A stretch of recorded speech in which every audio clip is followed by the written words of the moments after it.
Siapa yang tidak mengenal keburukan, hanya mengenal kebaikan-kebaikan saja, maka bisa jadi terjerumus dalam keburukan tersebut. Maka di antara sunnah yang diajarkan oleh Nabi SAW bukan hanya mengenalkan yang baik-baik saja, amal-amal soleh, tapi Nabi SAW juga mengingatkan akan amal-amal yang buruk, sehingga seorang bisa termotivasi melakukan amal soleh dan berusaha untuk menghindar amal-amal yang buruk. Kalau dia tidak mengenal amal-amal yang buruk, bagaimana dia bisa menghindari amal buruk tersebut? Sebagian wanita kalau sudah bikin komentar luar biasa ya, melupakan seluruh kebaikan suami. Nah ini di antara wanita ada yang memang seperti itu ya, suka melupakan kebaikan suami, tapi kalau keburukan suami hafalannya kuat. Mas, kamu pernah begini, waktu itu kamu begini, kamu pernah begini, dia ingat semuanya, masya Allah. Masnya jadi lupa, jadi dia ingat satu-satu. Jadi begitulah sebagian wanita hafalannya apa? Kuat. Bismillahirrahmanirrahim. Assalamualaikum warahmatullahi wabarakatuh. Alhamdulillahi ala ihsani wa syukru lahu ala taufiqihi wa amtinani. Asyhadu an la ilaha illallah wahdahu la syarika lahu ta'ziman li sya'ni. Wa asyhadu anna Muhammadan abduhu wa rasuluh da'ila ridwani. Allahumma salli alaihi wa ala alihi wa ashabihi wa ikhwani. Para ummahat, para akhwat, ibu-ibu yang dirahmati Allah Subhanahu wa taala, ya. Pada kesempatan kali ini kita akan membahas dosa-dosa yang terkhususkan pada para wanita, yang kebanyakannya adalah dosa-dosa besar yang hendaknya para wanita menghindar darinya. Siapa yang berhasil menghindarkan dirinya dari dosa-dosa besar, maka niscaya dosa-dosa kecilnya akan diampuni oleh Allah Subhanahu wa taala. Tentunya kita berusaha menghindarkan diri dari dosa besar maupun dosa kecil semaksimal mungkin. Karena dosa-dosa kecil kalau terkumpul, terakumulasi juga membinasakan, sebagaimana sabda Nabi sallallahu alaihi wasallam, "Iyyakum wa muhaqqaratidz dzunub." Waspadalah kalian dari dosa-dosa yang kalian remehkan. Ya. Fa innahunna idza ijtama'na 'inda rajul yuhliknahu. Kalau sudah terkumpul pada seseorang, terakumulasi, maka akan membinasakan. Tapi bagaimanapun dosa-dosa kecil namanya juga dosa kecil. Tidak ada bandingan dengan dosa-dosa besar. Siapa yang bisa berhasil menghindarkan diri dosa-dosa besar, maka niscaya dosa-dosa kecilnya akan diampuni meskipun dia tidak bertobat dari dosa-dosa kecil tersebut. Karena kalau kita harus bertobat dari dosa-dosa kecil, kita sering lalai. Terlalu banyak dosa-dosa kecil yang kita lakukan dan kadang kita lalai untuk beristighfar darinya. Tapi kalau kita bertahan menjauhkan diri dosa-dosa besar, niscaya dosa-dosa kecil tersebut akan terampuni. Allah berfirman, "In tajtanibu kaba'ira ma tunhauna anhu nukaffir ankum sayyi'atikum wa nudkhilukum mudkhalan karima." Jika kalian menghindarkan diri dari dosa-dosa besar yang kalian dilarang darinya, nukaffir ankum sayyi'atikum, maka niscaya kami akan menggugurkan dosa-dosa kalian, itu dosa-dosa kecil. Kemudian wa nudkhilukum mudkhalan karima, kami akan masukkan kalian dalam surga yang mulia. Ya, ini di sini keutamaan meninggalkan dosa besar, dosa-dosa kecil terampuni dan dijamin surga. Sebagaimana Allah juga sebutkan tadi dalam surat An-Nisa, demikian juga dalam surat An-Najm Allah berfirman, "Walladzina yajtanibuna kaba'iral itsmi wal fawahisha illa al-lamam inna rabbaka wasi'ul maghfirah." Dan orang-orang yang meninggalkan dosa-dosa besar dan perbuatan kecil, perbuatan keji, dan orang-orang yang meninggalkan dosa-dosa besar dan perbuatan keji illa lamam, kecuali dosa-dosa kecil yang tidak bisa dihindari. Ada dosa-dosa kecil yang tidak bisa kita hindari. Allah mengatakan, "Inna rabbaka wasi'ul maghfirah." Sungguhnya Rabb kalian atau Rabbmu ampunannya sangat luas. Yaitu siapa yang meninggalkan dosa-dosa besar, maka dosa-dosa kecilnya akan diampuni oleh Allah Subhanahu wa taala. Namun siapa yang terjerumus dalam dosa besar, maka dia terancam dengan neraka jahanam. Setiap orang terjerumus dalam dosa besar, maka dia terancam dengan neraka jahanam. Dan kita tahu Allah menyuruh kita untuk takut kepada neraka. Fattaqun nar allati waquduha an-nas wal hijarah. Takutlah kalian kepada neraka, jagalah diri kalian dari neraka jahanam. Allati waquduha an-nas wal hijarah, yang di mana bahan bakarnya adalah manusia dan batu. Manusia dan batu. Maksudnya apa? Manusia kalau dimasukkan dalam neraka, dia dibakar oleh api neraka dan dia juga terbakar. Dia juga terbakar membakar yang lainnya. Seperti kayu, kalau kita masukkan dalam api, maka dia terbakar dan dia juga mengeluarkan api.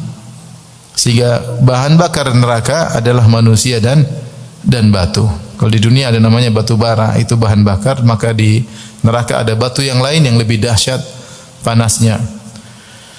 Dan Allah sebutkan bahwasanya neraka, ya, kalau melihat orang-orang yang hendak masuk di dalamnya maka dia pun geram, ya. Kata Allah, "Idza ra'athum min makanin ba'idin sami'u laha taghayyuzan wa zafira," dalam surat Al-Furqan. "Idza ra'athum min makanin ba'idin."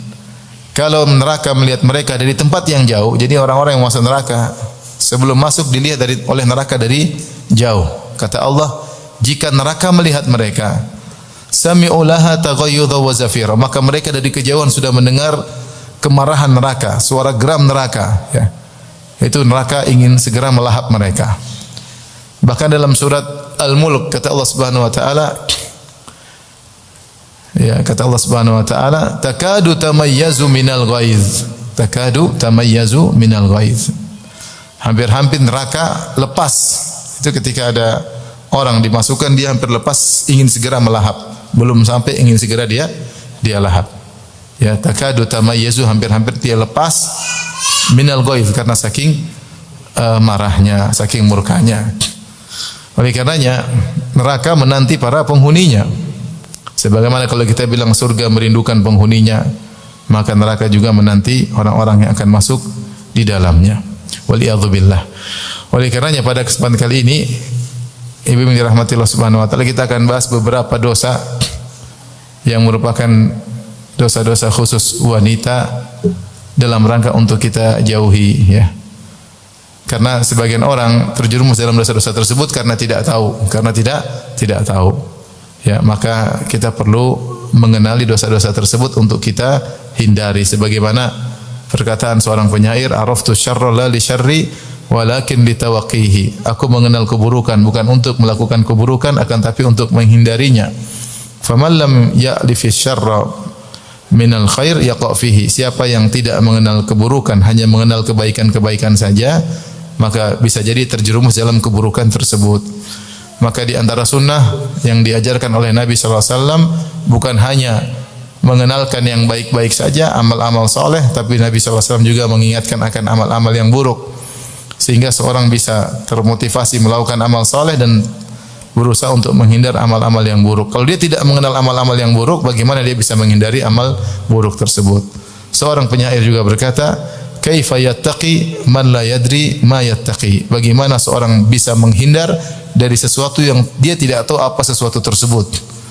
Ya, maka untuk menghindari sesuatu, dia harus mengenali sesuatu itu apa supaya bisa dia hindari. Nah, kalau kita ingin menghindari dosa-dosa besar, kita harus tahu dosa-dosa besar itu apa saja untuk kita hindari. Semoga ibu-ibu siap untuk mendengarkan tentang dosa-dosa besar tersebut. Siap ibu-ibu? Dicatat, dihayati, ya. Dan berdoa kepada Allah semoga bisa menghindarkan diri dari dosa-dosa tersebut. Saya akan bacakan sebagian dosa-dosa tersebut. Tentu ini dosa yang sering disebutkan oleh para ustadz, dan saya juga tidak bosan-bosan untuk mengingatkan. Dan semoga ibu-ibu juga tidak bosan untuk mendengar, ya. Karena ibu-ibu diingatkan selalu tentang dosa ini, yaitu dosa yang pertama adalah tidak berterima kasih kepada suami. Ketika Rasulullah SAW sedang sholat Id, maka Rasulullah SAW pun sengaja berkhutbah maju ke depan kepada para wanita di majelis ibu-ibu bersama Bilal. Kemudian Rasulullah SAW bersabda, "Ya ma'syaran nisa tasaddaqna." Wahai para wanita sekalian, bersedekahlah. Fa inna kunna aktsar hatabi jahannam, karena sungguhnya kalian banyak penghuni neraka jahannam. Rasulullah, maka ada seorang wanita bertanya, "Ya Rasulullah, lima? Kenapa bisa demikian? Banyak wanita penghuni neraka jahanam." Kata Rasulullah SAW, "Li anna kunna takfurnal ashir." Karena kalian suka kufur kepada suami. Kufur sini maksudnya ingkar terhadap kebaikan suami. Takfurnal ashir, tidak tahu berterima kasih. Wa tukthirnal la'nah, dan kalian suka mengumpat. Kemudian syaka, kalian suka berkeluh kesah. Dalam sebagian riwayat wa tusawwifnal khair, dan kalian suka menunda-nunda kebaikan. Dalam satu hadis ini Rasulullah mengingatkan bahwasanya banyak wanita penghuni neraka jahanam, dan sebabnya diantaranya karena salah berinteraksi dengan suami, ya, salah berinteraksi dengan suami, sehingga Rasulullah SAW menyuruh para wanita untuk bersedekah, karena diantara cara untuk selamat dari neraka adalah dengan banyak bersedekah.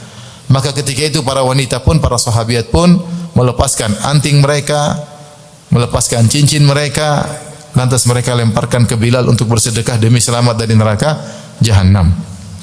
Maka ketika sang wanita bertanya, "Lima ya Rasulullah, kenapa wanita banyak masuk neraka?" Jawaban Rasulullah, "Li'anna kunna takfurnal ashir." Karena kalian suka kufur kepada suami, maksudnya ingkar pada kebaikan suami, ingkar kepada kebaikan suami. Dalam hadis yang lain Rasulullah SAW contohkan, "Lau ahsanta ila ihdahunna dahra, thumma ra'at minka syai'an laqalat ma ra'aitu minka khairan qat."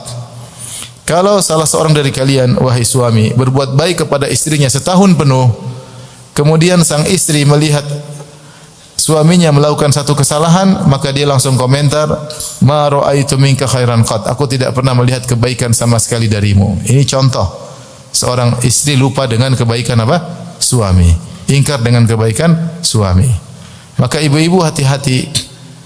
Apapun dilakukan oleh suami kesalahan, dan puas suami pasti melakukan kesalahan, maka hindari lafal-lafal yang menunjukkan pengingkaran terhadap kebaikan suami. Seperti mengatakan, "Kamu tidak pernah mencintaiku." Contoh, gimana tidak pernah cinta? Anak sudah 7 enggak pernah cinta, gimana? Dari mana datang anak tersebut kalau tanpa apa? Cinta. "Kamu tidak pernah sayang kepadaku." Ini tidak pernah, subhanallah. Gimana tidak pernah sayang? Kamu udah berat badanmu sudah naik, itu berarti sayang. Kalau enggak sayang enggak dikasih makan, ya. Artinya terkadang ucapan-ucapan yang mengingkari seluruh kebaikan. Kamu selalu membela ibumu, menduakan aku, nomor satukan ibumu. Padahal tidak, padahal sesekali saja. Tapi sebagian wanita kalau sudah bikin komentar, luar biasa, ya. Melupakan seluruh kebaikan suami. Nah, ini diantara wanita ada yang memang seperti itu, ya. Suka melupakan kebaikan suami, tapi kalau keburukan suami hafalannya kuat. "Mas, kamu pernah begini. Waktu itu kamu begini. Kamu pernah begini." Dia ingat semuanya, Masya Allah. Masnya jadi lupa, jadi dia ingat satu-satu. Jadi begitulah sebagian wanita hafalannya apa? Kuat. Hafalan keburukan. Tapi kalau kebaikan dia lupakan. Maka ini kelihatannya sepele ibu-ibu, tapi hati-hati. Ini salah satu sebab seorang wanita masuk neraka jahanam, masuk neraka jahanam. Ya. Maka ketika suami melakukan kesalahan, ingat kebaikan-kebaikannya. Ingat kebaikan-kebaikannya. Rasulullah menyampaikan nasihat kepada laki, "La yafruqu mu'minun mu'minah in kariha minha khuluqan radhiya minhal akhar." Janganlah seorang lelaki mukmin membenci seorang wanita mukmin, itu istrinya. Kalau ada perangai istrinya yang dia tidak sukai, maka dia ingat-ingat perangai istrinya yang lain. Pasti ada perangai yang lain yang baik. Ya. Sebaliknya juga demikian, janganlah seorang wanita mukminah membenci suaminya yang mukmin. Kalau ada perangai suaminya yang kurang baik, pasti ada kebaikan yang lain. Pasti ada kebaikan, enggak mungkin enggak ada, pasti ada. Maka peras otak untuk berpikir, suami saya yang begini, suami saya yang begini, dulu begini. Ingat semua kebaikan-kebaikannya sehingga kita tidak jadi mengungkapkan ungkapan yang berbahaya tersebut. Jadi kalau ada wanita bilang, "Kamu tidak pernah sayang sama sekali," ini langsung ungkapan yang membuat neraka merindukannya. Ngeri. Kamu tidak pernah. Padahal sering. Cuma sesekali suami salah. Ya kalau mau salahkan, "Mas, kenapa kamu begini?" Bicara yang sekarang, jangan bilang kamu tidak pernah. Itu namanya mengingkari kebaikan-kebaikan apa? Suami. Mengingkari kebaikan-kebaikan suami. Orang kalau ingat kebaikan suami, ibu-ibu, kira-kira dia akan baik enggak sama orang yang baik sama dia? Tentu baik. Siapapun orang berbuat baik sama kita, kalau kita ingat jasanya, kita pasti enggak enakan sama dia, kita pasti ngalah sama dia. Orang ini baik sama saya. Orang ini baik sama saya. Ya. Terkadang suami ingat kebaikan istri. Kalau suami yang soleh, wah istri saya dulu kalau saya sakit dia yang merawat, dia yang mengandung anak-anak saya, dia bertarung dengan maut ketika melahirkan anak-anak saya. Dia yang dulu hidup susah dengan saya. Ketika istri melakukan kesalahan, suami mengalah. Karena suami ingat apa? Kebaikan apa? Istri. Karena demikian kalau kita ingat jasa orang, kita akan lebih mudah mengalah dengan dia. Kita lebih mudah hormat sama dia karena dia punya jasa sama kita. Yang menjadi masalah perempuan sering lupa, makanya buktinya membangkang, angkat suara, bentak-bentak, perintah, kayak perintah atasan kepada bawahan. Bahkan terkadang perintah suami seperti perintah majikan kepada babu, tidak ada kehormatan sama sekali. Ada seorang suami kasih sesuatu pada istrinya. Ini, mam ini mam. Mas, di depan orang kan itu namanya tidak menghargai sama sekali. Kalau dia menghargai suaminya, oh jangan sekarang mas, harusnya kan gitu. Apalagi orang Jawa kan halus-halus kan. Iya. Harusnya, tapi kalau langsung dilempar gini lah, itu tidak ada. Kalau dia hormat sama suaminya, kalau dia sadar akan kebaikan suaminya, mustahil dia melakukan demikian. Ketika dia kasar, dia angkat suara, dia seperti sama suaminya, berarti dia lupa dengan kebaikan apa? Suaminya. Logis atau tidak ibu-ibu perkataan saya? Nah. Ya. Kita kalau angkat suara, bantah suami, bentak suami, berarti kita tidak ingat dengan apa? Kebaikannya. Kalau kita kebaikannya enggak mungkin demikian. Maka ingat, di antara dosa yang paling banyak masukkan wanita dalam neraka adalah ingkar terhadap kebaikan suami. Kemudian dalam hadis yang sama, ini yang pertama Rasulullah mengatakan wa tukthirna syakah, yaitu kalian suka banyak mengeluh. Keluhan di sini yang pertama adalah mengeluh kepada suami, ya. Mengeluh kepada suami, ini gini, sedikit begini. Ibu mungkin boleh mengeluh kalau suami malas-malasan, kalau suami tidur-tiduran, tidak ada usaha. Tapi kalau ibu sudah lihat suami berusaha, keluar pagi, pulang sore, pulang malam, dia sudah rajin ibadah, tapi rezeki cuma mungkin segitu, Allah takdirkan segitu, maka ibu tidak berhak untuk mengeluh. Tidak berhak untuk mengeluh. Ibu yang harusnya sabar untuk tinggal berhidup sama dia seperti itu, bukan mengeluh.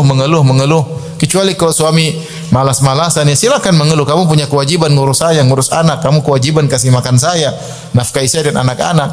Tapi kalau suami sudah bekerja, sudah berusaha, mengeluh terus, maka ini tidak boleh. Ya. Sudah kita jelaskan bagaimana para sahabiat membantu suami mereka dan mereka tidak mengeluh. Lihatlah bagaimana Fatimah radhiyallahu anha membantu Ali bin Abi Thalib sampai ikut menggiling gandum sampai tangannya kapalan dan dia pun tidak mengeluh kepada suaminya. Lihatlah bagaimana Asma binti Abi Bakar radhiyallahu anha membantu suaminya Zubair bin Awam sampai harus berjalan 4 kilo memikul biji-biji korma, dia tumbukin biji-biji korma untuk memberi makan kuda, ngurus kuda suaminya. Dan dia tidak mengeluh. Ya, kalau suami berada, alhamdulillah. Kalau suami sudah berusaha kemudian dalam kondisi ekonomi susah, kita harusnya bersabar menyemangati suami, bukan mengeluh. Suami udah pusing, kita tambah lagi apa? Pusingnya. Di kantor diomelin bos, di rumah diomelin apa? Nenek sihir. Nenek ngomel melulu.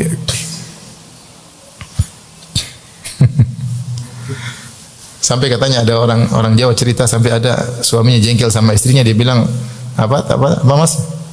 Babon, ada babon di rumah. Apa? Babon ternyata ayam betina. Ayam betina. Babon. Saking jengkel sama istrinya, istri dinamakan apa? Babon. Ya. Maka ibu-ibu jangan suka mengeluh, sabar. Bagaimana kisah Ibrahim alaihissalam ketika menjenguk siapa? Putranya Ismail. Ketika Ismail menikah dengan seorang wanita, kemudian Ibrahim nengok anaknya, kemudian Ismail alaihissalam lagi tidak di rumah, maka ketemu dengan mantunya. Maka dia bertanya, bagaimana kehidupanmu? Maka istri Ismail alaihissalam mengeluh. Nahnu fi syarr, kami dalam kondisi buruk. Nahnu fi dhiq, kami dalam kondisi sempit. Mengeluh tentang kondisi ekonominya. Maka Ibrahim berkata, kalau suamimu datang, sampaikan salam dariku dan suruh dia ganti pijakan pintu. Akhirnya Ismail datang, Ismail berkata, tadi ada siapa? Ada seorang gini-gini. Dia kirim salam buatmu dan dia sampaikan bahwasanya engkau hendaknya mengganti pijakan pintu. Kata dia, engkau adalah pijakan pintunya, maka ilhaqi bi ahli, pulanglah ke rumah orang tuamu. Wanita yang seperti ini yang suka mengeluh, ini menzalimi suaminya. Suaminya sudah setengah mati. Saya berbicara suami yang berusaha. Kalau tidak berusaha silakan ibu ngomel, itu hak ibu. Karena berhak minta apa? Minta nafkah. Tapi kalau dia berusaha, dia ada penghasilan, ya, secukupnya, ya kita harusnya sabar. Akhirnya Ismail menikah lagi dengan wanita yang lain, wanita yang sabar. Ya, maka kemudian Ibrahim datang jenguk lagi Ismail, ternyata Ismail tidak ada, maka dia bertanya kepada mantunya yang lain. Dia bertanya, bagaimana kehidupan kalian? Maka istri yang baru ini memuji. Nahnu fi sa'ah, kami dalam kondisi lapang, kami dalam kondisi nyaman. Dia memuji Allah Subhanahu wa taala. Maka Ibrahim berkata, kalau suamimu datang, yaitu Ismail, sampaikan tsabbit atabata babik, suruh dia mempertahankan pijakan pintunya. Atabah itu suatu pijakan di bawah, ya. Di bawah pintu, ditaruh di bawah pintu supaya untuk pijakan dan tidak kemasukan hewan-hewan. Maka ketika Ismail datang, Ismail tanya, tadi ada siapa? Maka dikatakan tadi ada seorang begini-begini. Ternyata itu Ibrahim ayahnya. Apa wasiat? Katanya engkau disuruh untuk mempertahankan pijakan pintu. Taib, kita perhatikan wanita pertama, wanita kedua hidup dalam suasana ekonomi yang sama. Wanita pertama suaminya siapa tadi? Ismail. Ekonominya sama. Wanita kedua hidup dengan suami yang sama, Ismail. Tetapi bagaimana dua sikap wanita memiliki sikap yang berbeda. Wanita pertama mengeluh. Padahal ekonominya begitu-begitu juga. Akhirnya dicerai oleh siapa? Ismail. Wanita kedua ekonominya tidak berubah. Bukan berarti Ismail tambah kaya, enggak. Tapi cara pandang dia lain. Dia sabar. Dia memandang ini suatu kenikmatan, ini suatu ujian. Maka yang pertama disuruh cerai, yang kedua suruh dipertahankan.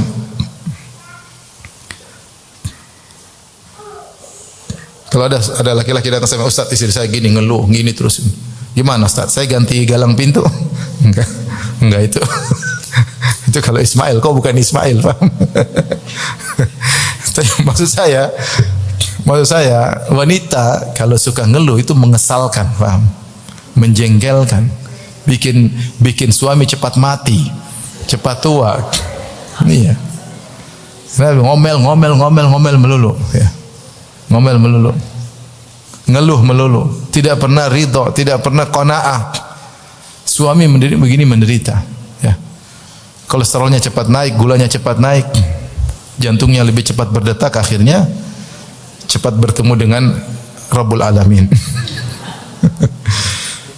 Oleh karenanya wanita yang seperti ini menjadikan suaminya dalam penderitaan yang berkesinambungan. Benar atau tidak ibu?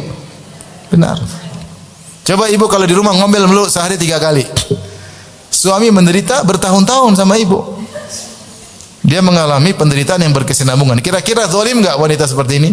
Zalim. Kecuali suaminya malas. Saya bilang tadi, kecuali suaminya malas. Silakan ngomelin dia. Ini suaminya rajin, semangat, ibadah juga oke. Namanya Allah belum mentakdirkan. Kalau tidak kuat ya silakan minta cerai kalau mau. Kalau bertahan ya sabar. Sabar dengan apa? Suami. Di balik kesulitan-kesulitan hidup tersebut tentu banyak pahala-pahala yang diraih. Bukankah di antara sabda Nabi di hari kiamat kelak, yawadu ahlul afiyah, kata Nabi SAW, orang yang di dunia dulu nyaman hidupnya, tatkala melihat as-sawab li ahlil bala, Allah memberikan pahala yang besar kepada orang yang selalu dalam kondisi menderita. Maka orang yang nyaman dulu di dunia berkata, berangan-angan, lau kanat juluduhum qurridat bil maqarid. Mereka berangan-angan seandainya di dunia dulu kulit kami digunting-gunting dengan gunting besi. Kenapa? Karena mereka tahu di balik penderitaan, di balik kesusahan hidup pahalanya sangat apa? Sangat besar, sangat besar. Ya kita tidak, bukannya kita ingin menderita, tidak ibu-ibu. Maksudnya tapi kalau Allah takdirkan kita menderita, maka kita bersabar. Dan ingat, ukuran nafkah, kata para ulama, apa ukuran nafkah seorang suami kepada istri? Bukan sesuai dengan keinginan istri, enggak, tapi sesuai dengan kondisi suami. Allah berfirman, liyunfiq dzu sa'atin min sa'ati. Wa man qudira alaihi rizquhu falyunfik mimma atahu Allah, dalam surat At-Talaq. Kata Allah liyunfik, saya enggak hafal nomor-nomornya, nanti cari sendiri nomornya. Liyunfik dzu sa'atin min sa'ati. Sungguhnya orang yang diberi kelapangan harta, hendaknya dia berinfak dengan kelapangannya. Jadi kalau ada suami kaya raya, pelit, ya boleh protes.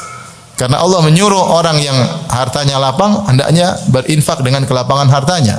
Tetapi wa man qudira alaihi rizquhu, siapa yang ternyata rezekinya sempit, falyunfik mimma atahu Allah, maka dia berinfak sesuai dengan kelapangannya. Ya. Suami dulu mungkin ketika harta lapang tiap hari mungkin makan ayam kambing, ayam kambing, ayam kambing. Terus ketika miskin ya sudah, tempe tahu, kecap manis asin. Ya kita harus bersabar. Karena ukuran kewajiban suami memberi nafkah bukan kembali kepada keinginan istri, bukan. Tapi kembali kepada kondisi ekonomi apa? Suami. Apa tugas istri? Bersabar. Bersabar. Maka maksud saya ibu jangan suka ngeluh. Ibu suka ngeluh itu membuat suami apa? Menderita. Sampai ada sebagian suami bunuh diri karena istrinya suka apa? Ngomel. Bahlul suaminya, cuma ya begitu, bunuh diri. Dia jengkel, dia tulis surat, istri saya kamu begini-begini, kemudian dia bunuh diri, subhanallah. Padahal kan gampang, tinggal kawin lagi, ceraikan bisa sebenarnya. Cuma karena mungkin saking cintanya tidak kuat lepas, akhirnya dia bunuh diri. Maka jangan sampai ibu-ibu membuat suami bunuh diri. Hati-hati ibu-ibu ya. Baik. Di antara mengeluh yang dilarang adalah mengeluhkan kondisi keluarga kepada orang lain. Mengeluh, cerita sama ibu yang satu, suami saya begini, cerita sama, mengeluh.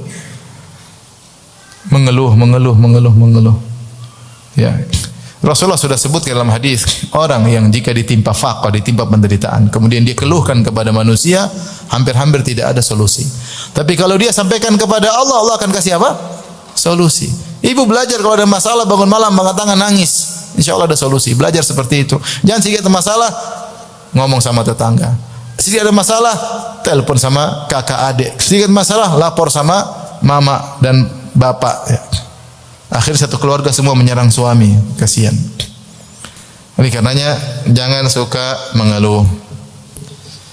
Di antara, saya ulangi, di antara dosa besar yang menyebabkan wanita terjerumus dalam neraka jahanam tadi lupa dengan kebaikan apa?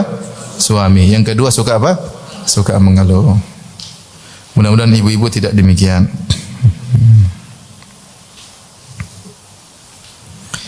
Baik.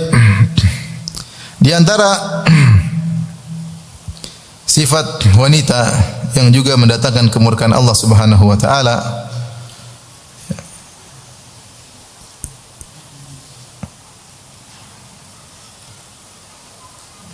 adalah wanita yang tidak sabar ketika terkena musibah.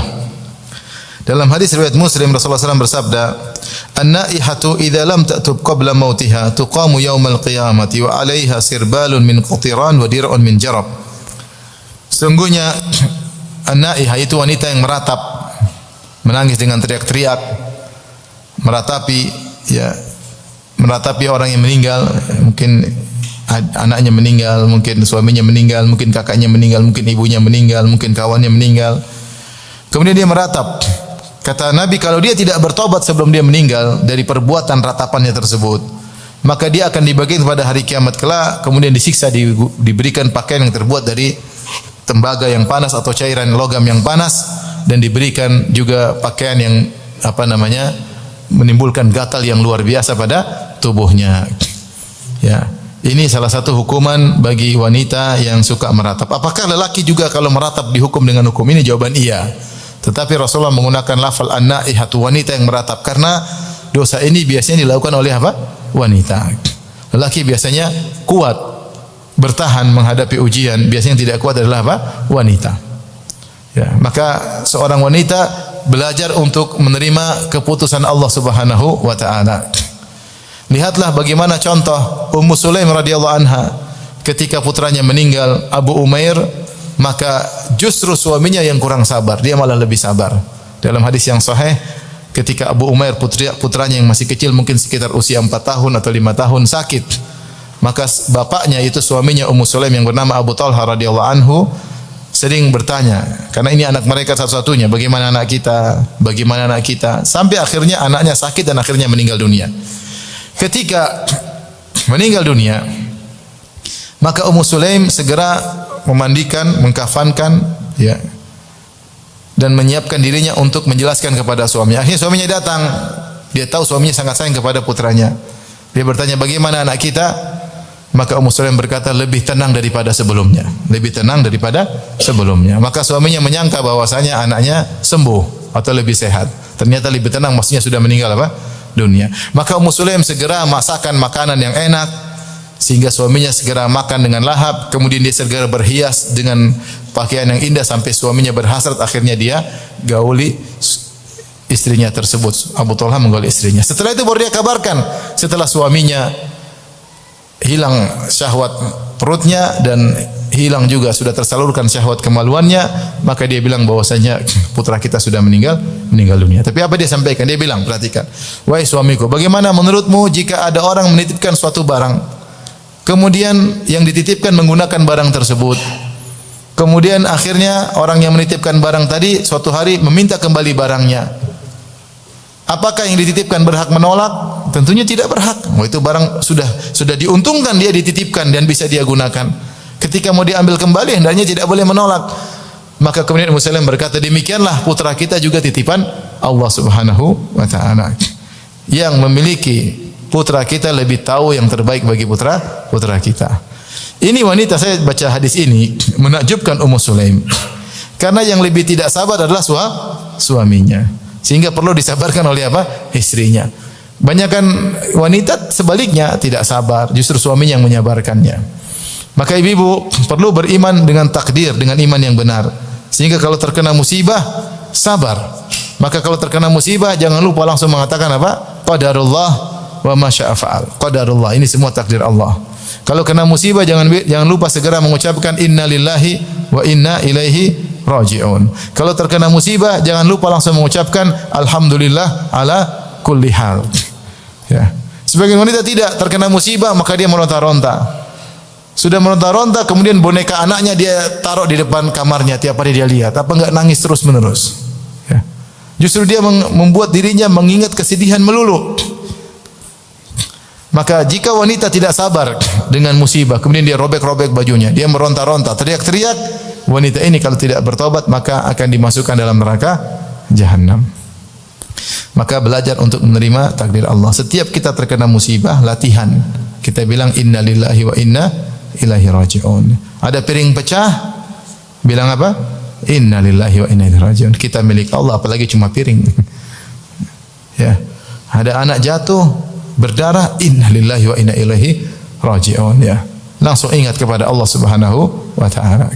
Sehingga nanti ketika ada musibah lebih besar, kita mudah sabar dan tidak meronta-ronta. Karena di antara dosa besar adalah meronta-ronta ketika ada yang meninggal dengan meratapi, maka itu dosa besar.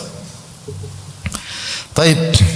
Di antara dosa yang dilakukan oleh para wanita, dan ini juga terkait dengan interaksi dengan suami, saya rasa juga ibu-ibu sudah sangat tahu, saya hanya sekedar mengingatkan, yaitu menolak ajakan suami.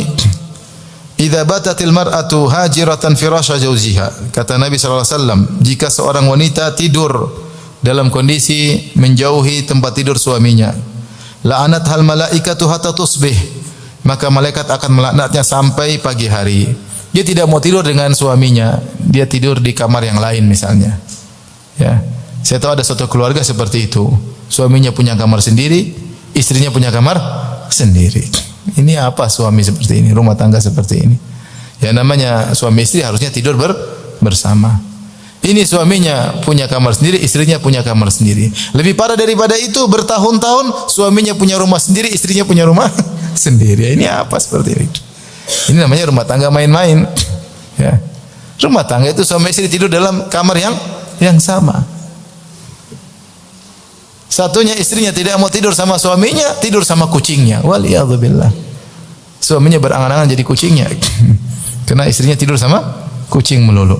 Sementara suaminya suruh meluk bantal. Oleh karenanya perbuatan seperti ini menyebabkan wanita dilaknat oleh malaikat. Dan tahukah ibu-ibu apa makna laknat? Laknat itu at-tardu an rahmatillah, yaitu berdoa agar terjauhkan dari rahmat Allah. Bagaimana seorang wanita dilaknat, dijauhkan oleh dari rahmat Allah sampai pagi hari?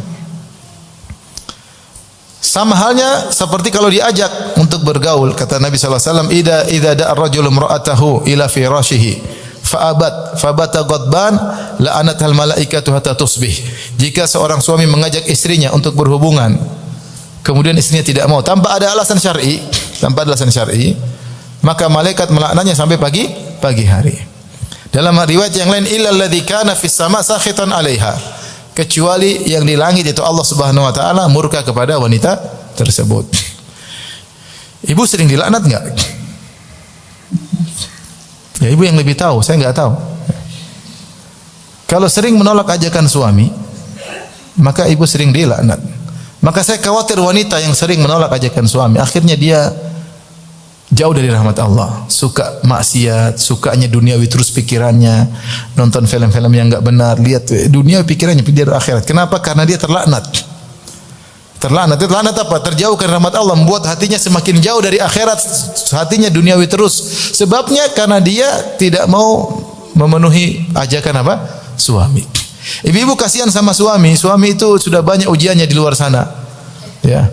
Tiap hari lihat perempuan cantik-cantik di luar sana ya. Sampai di rumah lihat nenek lampir. Di luar sana dia sudah ya tergoda, maka ibu-ibu harusnya memahami hal tersebut ya. Kalau zaman dahulu Nabi menyebutkan jika seorang melihat wanita maka datangilah kepada istrinya. Maka apa hasrat yang dia inginkan bisa dia lampiaskan ya. Apalagi zaman sekarang. Ya. Maka meskipun suami sudah berusaha menundukkan pandangan, yang namanya syahwat datang kapan saja. Maka kalau seorang suami mengajak istrinya berhubungan, kapan saja itu hak suami. Ya. Allah mengatakan nisa'ukum harsul lakum fa'tu harsakum anna syi'tum. Istri-istri kalian sawaladang bagi kalian, datangilah istri-istri kalian kapan saja dan bagaimanapun caranya, terserah suami. Hati-hati ibu-ibu kalau ternyata suami sudah tidak berhasrat sama ibu-ibu. Nah ini biasanya ada apa-apa di balik ini. Entah dia bermaksiat, entah dia punya selingkuhan, entah dan yang lainnya. Saya pernah didatangi oleh seorang wanita dengan keluarganya, datang. Kemudian dia mengeluh, dia bilang, Ustaz, sudah setahun apa setahun setengah suami saya tidak mendatangi saya. Tapi kita enggak ada masalah. Saya bilang mustahil. Laki-laki normal enggak mungkin. Enggak mungkin dia begitu. Kalau dia normal ya, kecuali dia pasti bermaksiat. Bermaksiat. Ternyata benar. Ternyata dia sudah punya hubungan sama wanita lain. Dia merasa nyaman dengan wanita lain. Ya. Maka di antara yang membuat lelaki akhirnya berpikiran macam-macam dan mulai datang setan untuk membuat dia bermaksiat di luar ketika dia tidak mendapatkan hasratnya tersalurkan di rumahnya. Lelaki kalau hasratnya tidak tersalurkan, maka dia tidak bisa mengontrol dirinya. Dia emosian, pikirannya macam-macam. Ya, pikiran macam-macam. Kemarin ada kawan cerita, ya. Ini cerita, saya cuma cerita ibu-ibu ya. Istrinya sakit 2 bulan. Sehingga dia tidak bisa menggauli istrinya. Sakit parah. Sampai dia keluar rumah, dia lihat nenek-nenek, kemudian dia berhasrat. Dia bilang sama istrinya, saya takut mama, saya takut mami, takut. Karena saya sudah enggak kuat, sampai saya lihat nenek-nenek pun saya apa? Artinya sudah bahaya yang dia alami. Ya, sebagian lelaki seperti itu, dia punya hasrat. Oleh karenanya, mungkin ibu tidak seperti lelaki. Lelaki itu lihat sedikit aja bisa berhasrat, lihat jempol aja bisa apa? Oleh karenanya kalau lelaki lagi hasrat sama ibu, berarti dia sayang sama ibu. Ya. Maka dilayani. Jangan malah, mas ini macam-macam aja. Mas ini aja. Kalau dia ingin berhubungan, harus dilayani. Kecuali ibu mungkin lagi sakit, mau mati ya mungkin ya. Kalau masih ada energi, masih kuat. Ya. Jangan bilang belum ada mood, Ustaz. Ada mood bukan alasan. Ya. Bilang suami timbulkan mood saya, tapi bukan berarti kalau enggak mood enggak mau melayani. Ya. Meskipun sedang haid, ya, kalau bisa melayani, yang penting bukan di kemaluan dengan cara yang lain. Rasulullah SAW dulu menggauli Aisyah radhiyallahu anha ketika Aisyah sedang haid. Rasulullah SAW kata Aisyah, "Fayamuruni fa'attaziru, fayubashiruni wa ana haid." Aku sedang haid, maka Rasulullah SAW menyuruh aku memakai sarung untuk menutup bagian bawah. Lantas dia mencumbuiku sementara aku dalam kondisi apa? Haid. Jadi bukan alasan lagi haid, Mas. Nanti minggu depan absen dulu, ya nggak bisa. Kalau dia nggak dipenuhi hasratnya, dia pikirnya macam-macam. Setan akan datang, ibu-ibu. Kasihan. Saya maksudnya jangan menganalogikan laki-laki dengan perempuan. Perempuan itu hebat-hebat. Tinggal sama suaminya saya berbulan, dia mungkin kuat. Laki-laki tidak demikian. Laki-laki itu hasratnya mudah untuk bergejolak. Oleh karenanya kalau dia lagi ingin sama ibu-ibu, jangan ditunda-tunda. Karena kalau ibu tunda tanpa alasan, ibu-ibu dilaknat oleh apa? Malaikat. Dan saya bilang tadi, efeknya dilaknat apa? Jadi malas ibadah, jadi duniawi, senangnya mungkin nonton sinetron, senangnya lihat barang-barang branded melulu, lupa baca Al-Quran. Kenapa? Ternyata ibu sudah terlaknat, terjauhkan dari rahmat Allah Subhanahu wa taala. Ya. Insyaallah ibu-ibu siap tempur setiap saat. Insyaallah. Pahala ibu-ibu, dapat pahala. Tapi yang berikutnya,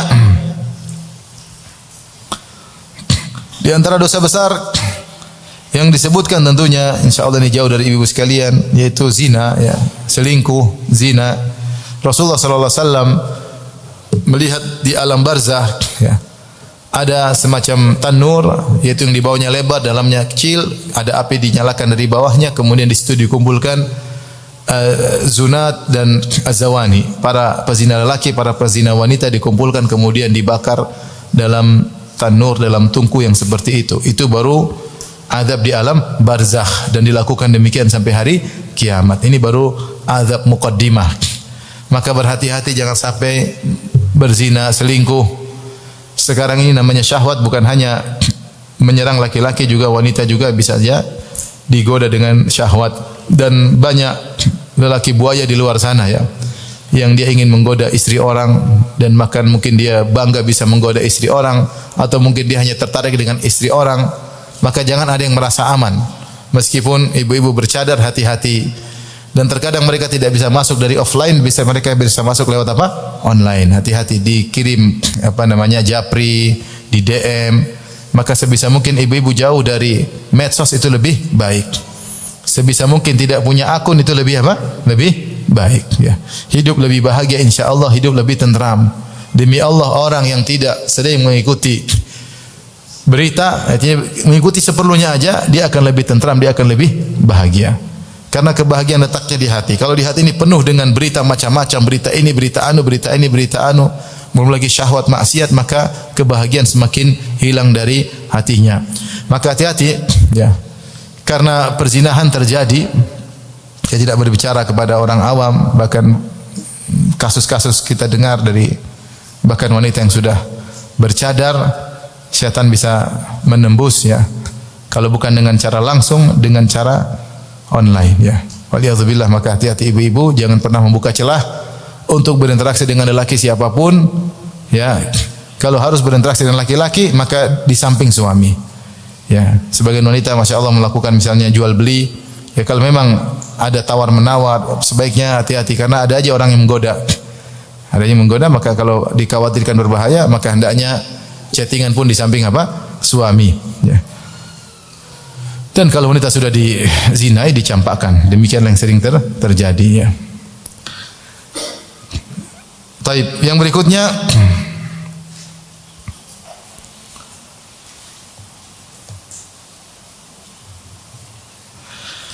suka mengganggu tetangga, ya, dengan lisannya, ya. Dalam hadis dari Abu Hurairah radhiyallahu anhu, qila li Rasulillah ya Rasulullah inna fulanah, ya Rasulullah, sungguhnya ummu fulan atau si fulanah, ya,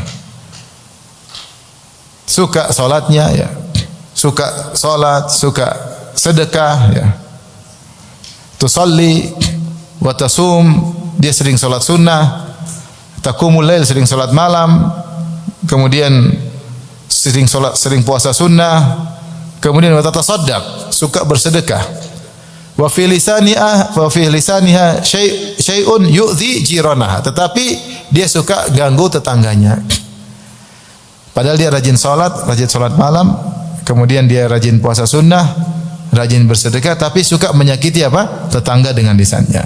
Kata Nabi sallallahu alaihi wasallam, la khaira fiha hiya finnar. Tidak ada kebaikan bagi wanita seperti ini, dia di neraka jahanam. Kemudian wa dzukira anna fulanah, disebutkan ada seorang wanita yang lain, tusallil maktubah, hanya salat 5 waktu, wa tasumu ramadan, hanya puasa bulan Ramadan, wa tatasaddaq bi athwarin min aqid, dan hanya bersedekah dengan beberapa potong keju yang atau susu yang sudah dikeringkan. Aqid itu semacam susu yang sudah dipadatkan kering jadi agak asin-asin. Artinya cuma sedikit. Tetapi dia tidak pernah mengganggu tetangganya. Kata Nabi sallallahu alaihi wasallam, hiya fil jannah, wanita ini di surga, di surga. Maka tetangga adalah sarana kita untuk masuk surga, dan juga bisa kalau salah bertetangga bisa mengantarkan seorang kepada neraka jahanam. Dalam hidup ini kita berusaha mencari kebaikan dari sisi manapun.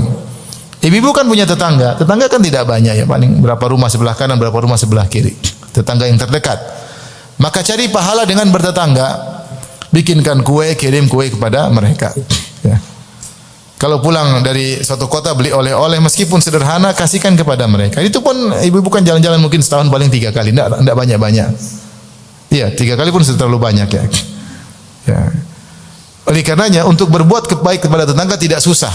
Kita hanya butuh biaya sedikit, tetapi itu sunnah Nabi sallallahu alaihi wasallam. Di rumah pun kita bisa bikin kue, kita bagi sedikit, tetangga insyaallah menerima ya. Ya, dia tahu kita perhatian sama dia. Dengan begitu kita bisa masuk surga dengan menjadi terbaik bagi tetangga.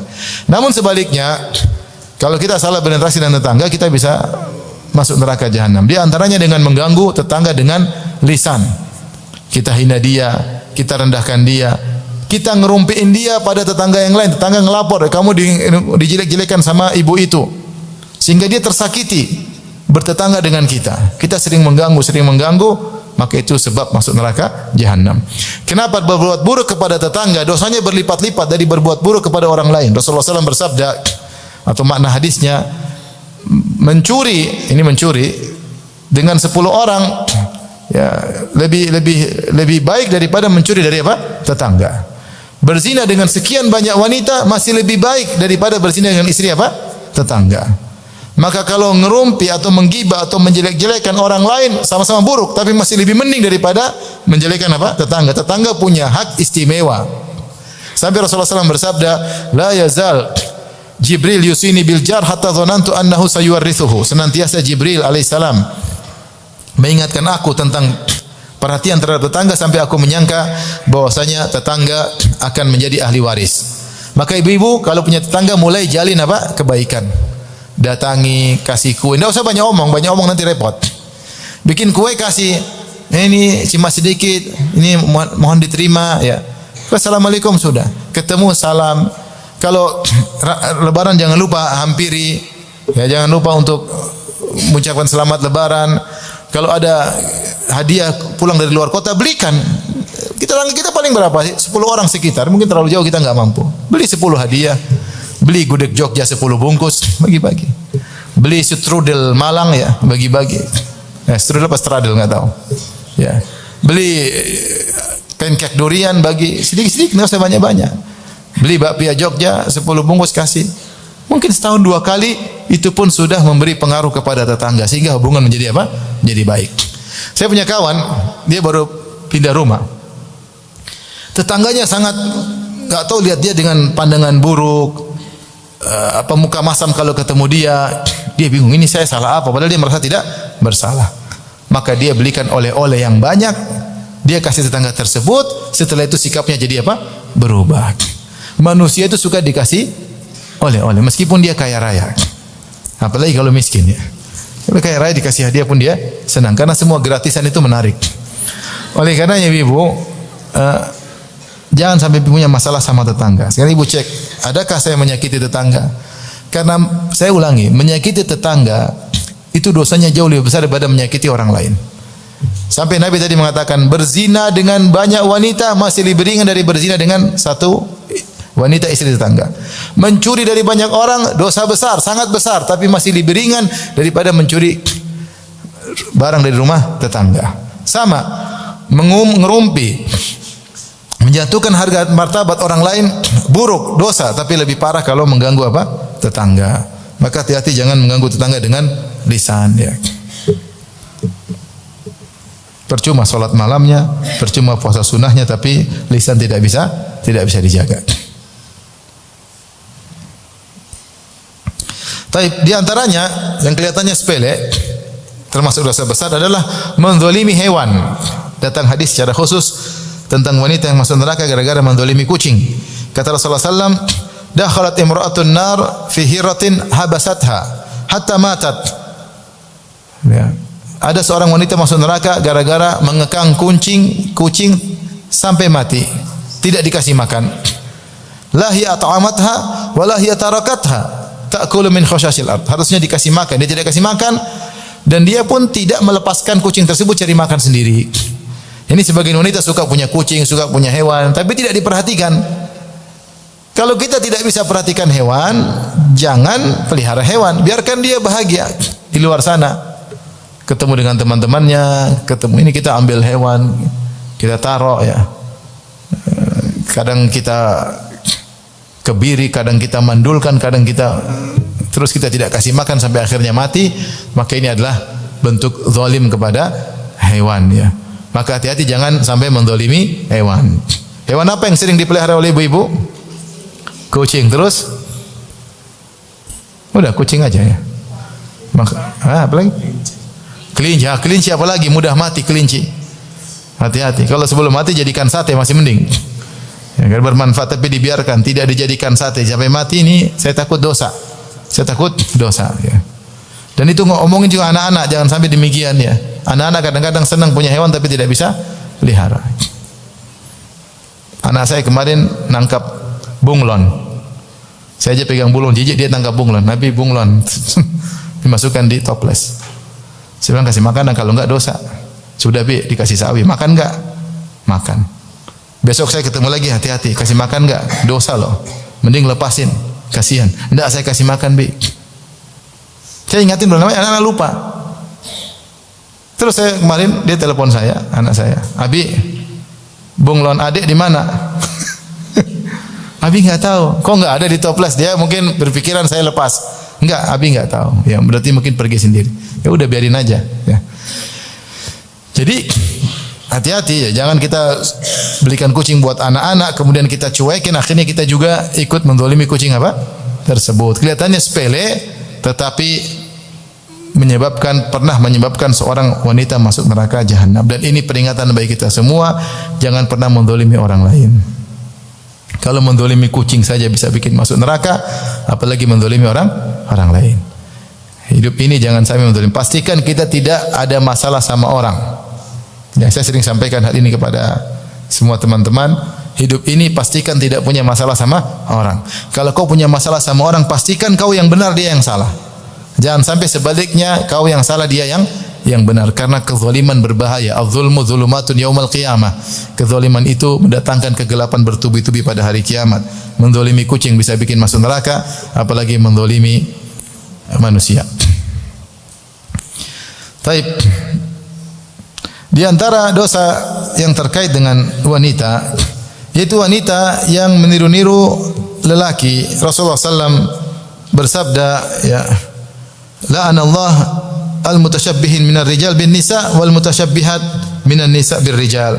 Allah melaknat laki-laki yang menyerupai wanita dan melaknat wanita yang menyerupai laki-laki.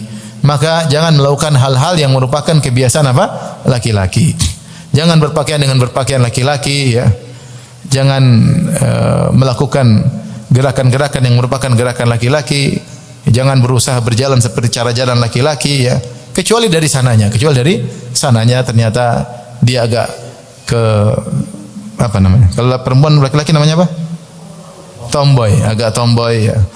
Bahkan Allah mengatakan kalau ada lelaki, Ibnu Hajar menyebutkan kalau ada lelaki yang kemudian sebaliknya agak gemulai, kebencong-bencongan, maka dia berusaha untuk perbaiki dirinya. Kalau dia sudah berusaha tetap saja begitu, maka uzur bagi dia.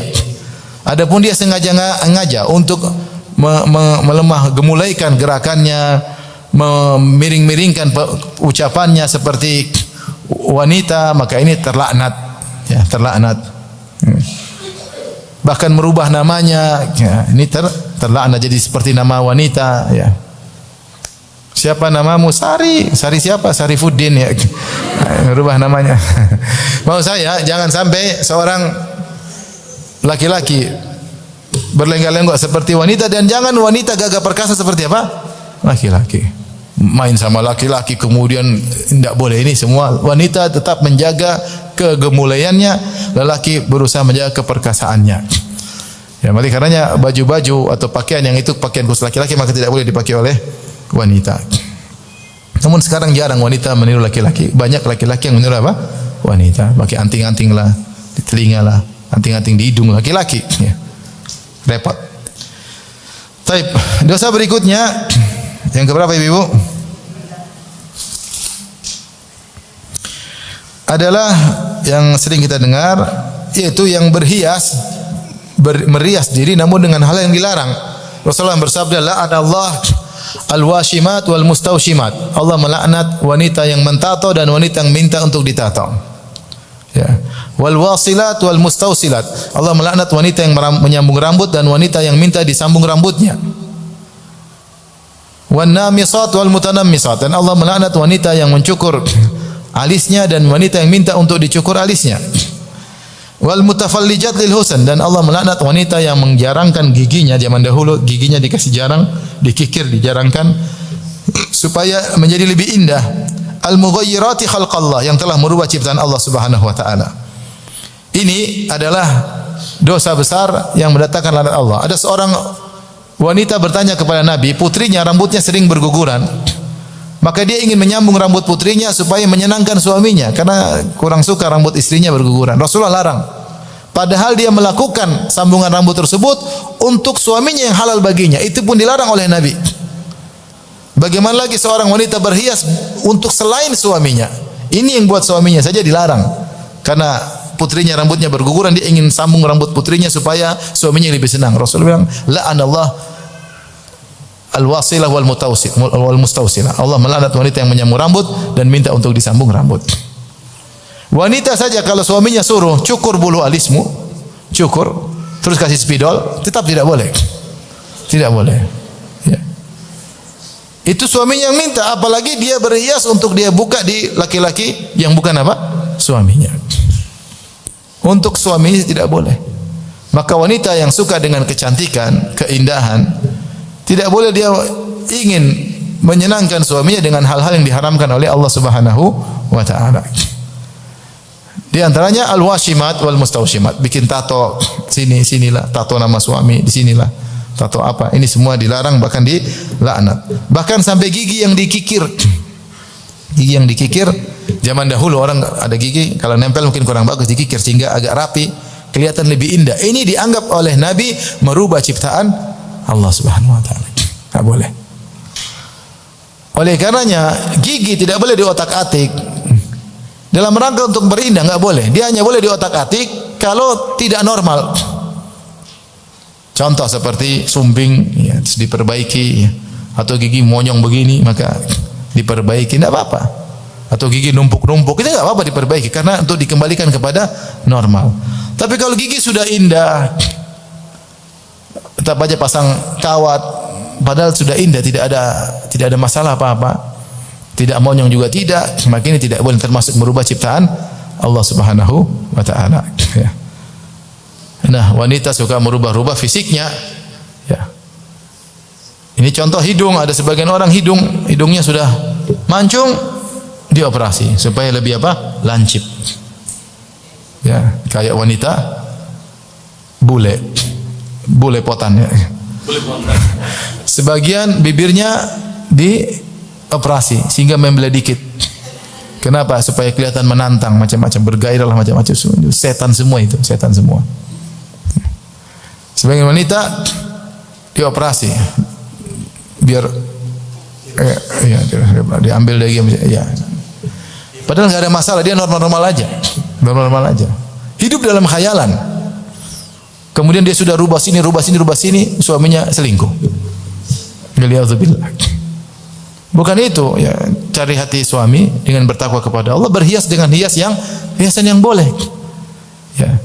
Oke, hati-hati jangan terbawa karena pingin merasa cantik akhirnya melakukan kepalsuan. Sampai akhirnya rubah wajah di Korea lah, sering sekarang di mana di Korea sekarang. Rubah hidung, rubah ini, rubah dagu, rubah ini, rubah anu. Ya. Pingin mukanya seperti muka Korea. Ini semua adalah hukumnya haram. Hukumnya haram. Sama kemudian buah dada juga dirubah-rubah. Dikasih balon di dalamnya sampai tidak normal ya. Berlebihan. Kemudian dia untuk tampilkan kepada orang yang tidak halal, tampilkan ke depan umum buat laki-laki lain, buat supaya kelihatan di kantor, ini lebih maksiat lagi. Buat suami saja tidak boleh. Kalau melanggar, kecuali kalau saya katakan tadi, kecuali kalau dia memang kelainan. Ternyata budak ini terlalu kecil, tidak normal sebagai wanita yang lain, boleh. Boleh.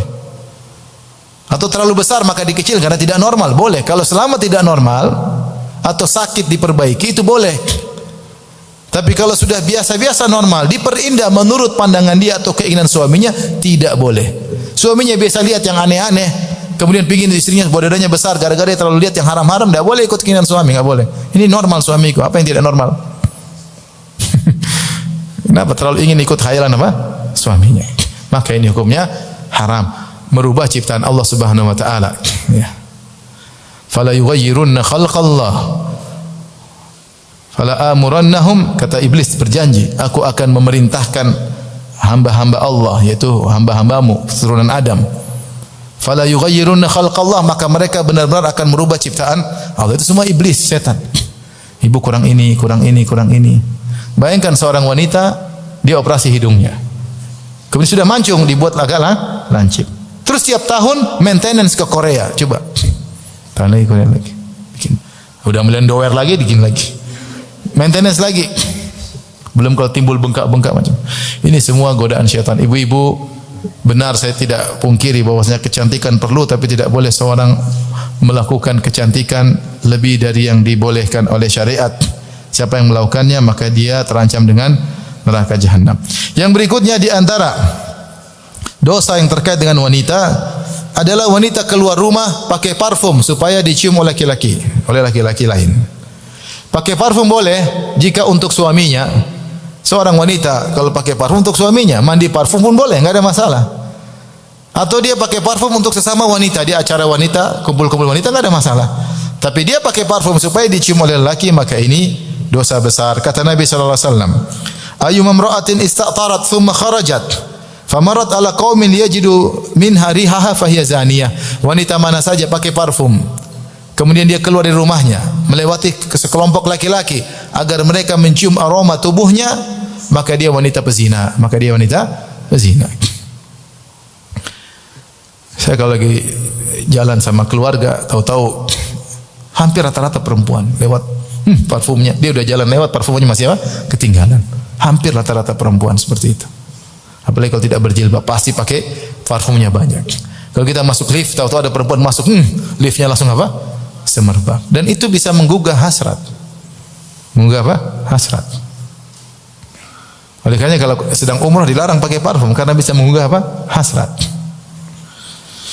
Maka wanita yang seperti ini hati-hati, ingatkan anak-anak jangan pakai parfum. Biasakan mereka sejak kecil kalau pakai parfum udah nikah. Sekarang kalau masih belum punya suami, pakai parfum kalau ketemu teman-teman perempuan saja, atau pakai parfum yang ringan yang tidak keluar, hanya menghilangkan bau ketiak, bau ketek aja. Lebih dari itu tidak boleh, karena Rasulullah mengatakan fahiya zaniyah, maka ini wanita pezina. Dan ketika Rasulullah mengecapnya dengan wanita pezina, maka ini dosa besar. Tapi di antaranya yang keberapa?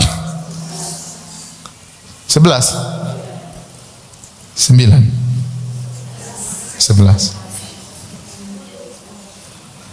Taib. Wanita yang minta cerai tanpa ada alasan. Wanita yang minta cerai tanpa ada alasan.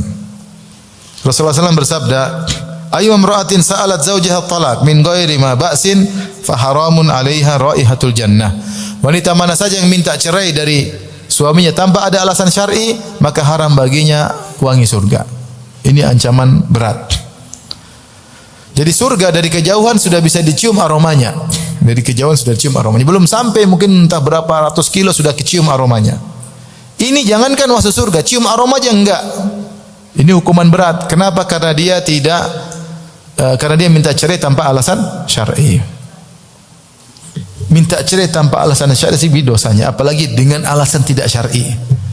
Gara-gara terfitnah dengan lelaki orang, gara-gara nonton film Korea, gara-gara tidak tundukkan pandangan, lebih parah lagi. Meminta cerai tanpa alasan syar'i saja dosanya seperti ini. Bagaimana dia mengkondisikan dirinya dengan bermaksiat kepada Allah kemudian minta cerai kepada suaminya. Dosanya kayak apa? Maka seorang wanita tidak boleh sedikit-sedikit ceraikan aku. Ya. Kalau kamu laki-laki ceraikan aku. Suaminya ditantang, kamu laki-laki enggak? Ceraikan saya. Kalau kamu laki-laki, subhanallah. Sebagian mereka, pulangkan aja aku ke rumah orang tuamu. Padahal rumah orang tuanya sudah dijual, dia lupa. Ini sedikit-sedikit minta cerai. Sedikit-sedikit ingin masuk neraka. Jadi kalau wanita sedikit-sedikit minta cerai, berarti sedikit-sedikit ingin masuk apa? Neraka jahanam. Ya. Cerai sebagaimana sering disampaikan adalah perkara yang sangat dicintai oleh syaitan. Makanya Rasulullah mengatakan, Inna iblis wadha arsyahu 'alal ma'. Sungguhnya iblis meletakkan singgasananya di atas air.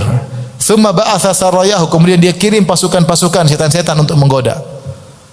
Fa'adhamuhum fitnah adnahum manzilah minhum manzilah. Siapa yang anak buahnya yang paling besar fitnahnya, maka paling dekat kedudukannya dengan iblis.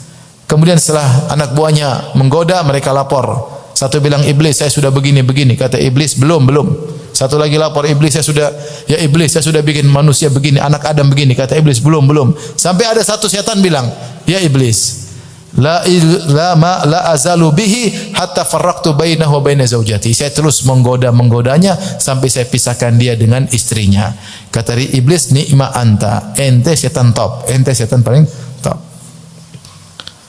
Makanya ketika Allah menyebutkan tentang sihir, Allah menyebutkan yufarriquna bihi bainal mar'i wa zawji. Di antara kerjaan tukang sihir adalah memisahkan antara suami dan apa?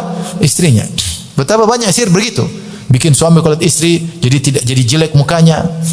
Bikin suami kalau lihat istri jadi istri seperti muka laki-laki, bahkan seperti monyet kadang-kadang. Bikin istri kalau lihat suami selalu bawaannya marah, itu sihir. Sampai ada kasus kawan saya cerai, kenapa dia robot sihir, sihir tertentu, sehingga kalau dia berhubungan istrinya tidak bisa berhubungan, tertutup kemaluannya, nggak bisa. Sihir. Waliyadzubillah, kejam ya. Sampai akhirnya cerai. Cerai karena tidak bisa dia apa-apain. Ya. Oleh karenanya jangan kita mendukung program iblis. Sedikit-sedikit ceraikan aku. Kita cerai aja. Sedikit-sedikit cerai aja. Padahal kalau dia dicerai, belum tentu juga ada yang mau. Ibu lupa di luar sana masih banyak bunga-bunga yang bertebaran. Orang sudah dicerai, kadang-kadang bunga lapuk ya, orang tidak tertarik. Ya. Ada kasus, ini kasus kenyataan. Seorang wanita solehah, dia kerja jadi guru, suaminya soleh. Tapi dia kerja ke kantor, ketemu guru yang lain, mulai terjadi pembicaraan, kemudian lanjutkan dengan email-emailan, japri-japrian, sudah merasa semakin dalam. Akhirnya dia minta cerai dari suaminya. Setelah itu suaminya cek, ternyata banyak apa? Pembicaraan, ngomong-ngomongan dengan suaminya, laki-laki sana dengan janji macam-macam. Ini merusak rumah tangga. Akhirnya suami ceraikan dia. Dia bangga, senang merayakan hari perceraian. Kemudian dia nikah dengan laki-laki tersebut. Laki-laki dia nikah lagi sama wanita lain. Hidup beberapa bulan, cerai dengan laki-laki yang baru tersebut. Dicampakkan. Banyak wanita gitu minta cerai, kenapa? Jatuh hati sama laki-laki lain. Makanya saya bilang wanita minta cerai tanpa alasan syar'i saja dosa besar, apalagi ternyata gara-gara yang tidak syar'i.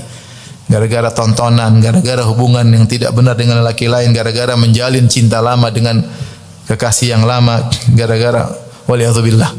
Maka jangan sampai wanita sedikit-sedikit ceraikan aku. Karena dia telah mendukung program iblis. Tapi ibu-ibu, saya rasa ini sudah cukup banyak ya. Coba ibu-ibu ulang dari awal. Nomor 1 apa? Tidak berterima kasih pada suami, melupakan kebaikan apa? Suami. Di antara bukti melupakan kebaikan suami apa tadi saya bilang? Hah? Apa buktinya lupa dengan kebaikan suami? Tidak menghargai suami. Suka ngomel sama suami, membentak suami, itu tanda melupakan kebaikan apa? Suami. Yang kedua, suka mengeluh. Pokoknya ibu hindari ini semua. Paksa diri hindari ini semua, latihan. Yang ketiga dosanya apa lagi? Tidak apa? Ya, suka meratap kalau ada yang meninggal dunia. Naiha. Yang keempat, ini yang paling parah ini. Menolak apa? Ajakan suami. Hati-hati ibu-ibu, kelihatannya sepele tapi dosa apa? Besar. Jangan sampai terlaknat sehingga ibu-ibu pikirannya duniawi terus, malas beribadah. Rupanya diantaranya gara-gara menolak ajakan apa? Suami. Yang kelima, berzina. Jelas insyaallah dijauhkan dari zina semua. Alhamdulillah. Yang keenam, suka mengganggu apa? Tetangga dengan lisannya. Hati-hati ibu-ibu, jangan segera perbaiki hubungan, jalin hubungan baik dengan apa? Tetangga. Di situ ladang pahala masuk surga. Yang ketujuh, menzalimi hewan, di antaranya kucing. Zalimi kucing aja dosa, apalagi zalimi suami ibu-ibu. Suami dikekang sampai kena jantung ya, stroke. Yang ke-8, menyerupai laki-laki. Yang ke-9, berhias dengan cara-cara yang dilarang. Yang ke-10, pakai parfum di luar rumah supaya dicium sama laki-laki yang lain. 11, minta cerai tanpa ada alasan syar'i. Demikian saja apa yang bisa sampaikan. Kurang lebihnya yang mohon maaf. Semoga ibu-ibu semua bisa menjadi ibu-ibu yang salehah ya. Saya nasihatkan ibu-ibu punya program ibadah setiap hari. Ibu-ibu jangan terbawa dengan berita-berita dunia. Berita dunia enggak ada habisnya. Ibu punya program tiap hari baca Quran. Jangan lupa salat malam, salat duha. Insyaallah ibu bahagia. Lebih bahagia dari orang-orang yang ibu lihat seakan-akan bahagia, ternyata hanyalah fata morgana dan hanya drama yang mereka lakukan setiap hari. Semoga ibu-ibu dijauhi dari dosa-dosa besar tersebut dan semoga kita semua dikumpulkan oleh Allah dengan keluarga tercinta di surga kelak. Amin ya rabbal alamin. Wallahu taala alam bisawab. Wabillahi taufiq wal hidayah. Assalamualaikum warahmatullahi wabarakatuh.